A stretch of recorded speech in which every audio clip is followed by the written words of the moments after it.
की जिंदगी को लेकर ये इतना बड़ा बदलाव एक अधिकारी से इस तरह से लोगों का ज्ञान वर्धन करना, ये कैसे ट्रांसफॉर्मेशन हुआ आपके भीतर?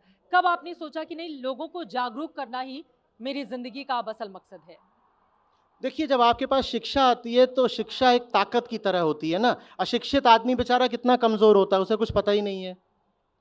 अब आपके पास शिक्षा आई है अगर, तो आप उसका इस्तेमाल जो सबसे ऊंचा काम होता है उसकी सेवा में ही तो करना चाहोगे।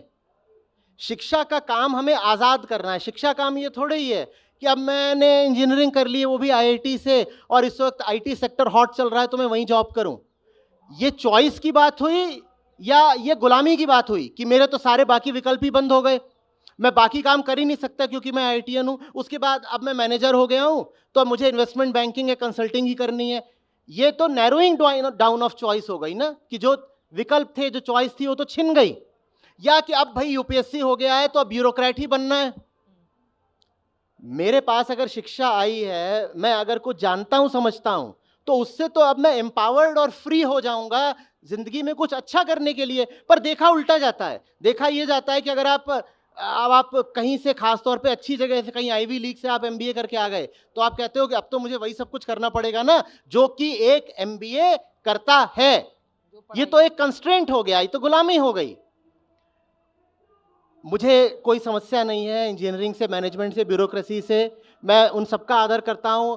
मेरा पूरा बैच वहीं पर मौजूद है, उनसे मेरे रिश्ते हैं, मैं जानता हूं। लेकिन मैं ये जानता हूं कि मैं इंजीनियर बन के जो कर सकता वो और भी लोग हैं करने वाले, वो कर रहे हैं।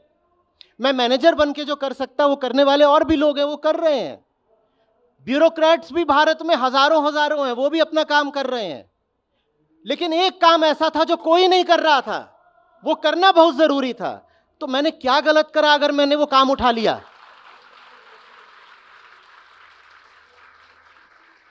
मुझ पर लगभग आरोप की तरह ये होता है कि भाई तुमने वो सब पढ़ाई करी या यहाँ पे नौकरी थी, वो छोड़ छाड़ करके आप ये क्यों कर रहे हो?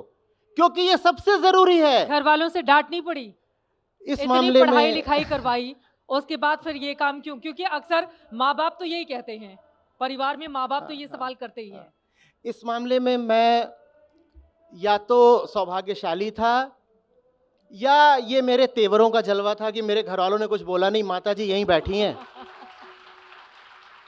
तो अगर हम एक सामान्य गृहस्थ की नज़र से देखेंगे तो मैंने ज़िंदगी में सारे औने पौने टेढ़े टपड़े निर्णय ही करे हैं। लेकिन मेरे पिताजी थे, इसी साल वो हमें चले गए छोड़ करके। मजाल है कि उन्होंने कभी आपत्ति कर दी, आपत्ति छोड़ दी, और पूछने भी नहीं आते थे तुम कर क्या रहे हो ज़िंदगी में। उन्हें कोई मतलब नहीं था। उन्होंने कहा कि मैंने परवरिश दी है, उससे अगर एक ताकतवर इंसान खड़ा हुआ है तो वो अपनी ज़िंदगी अब खुद देख लेगा, मैं क्यों बीच में हस्तक्षेप करूं।